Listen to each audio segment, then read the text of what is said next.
nació con esa necesidad de compartir nuestra cultura, de compartir nuestra lengua, nuestro idioma, el idioma guaraní, el idioma que heredamos de los nativos guaraníes.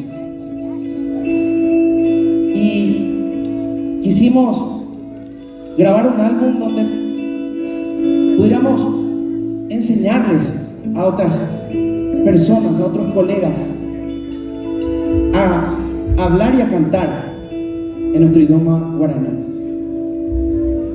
A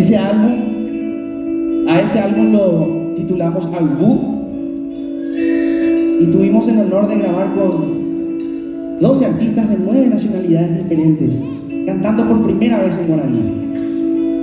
Nos llenó de orgullo y de agradecimiento.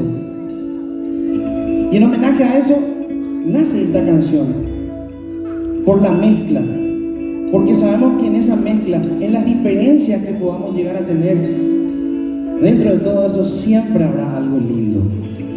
Esta canción, con mucho cariño para todos ustedes, Chopara.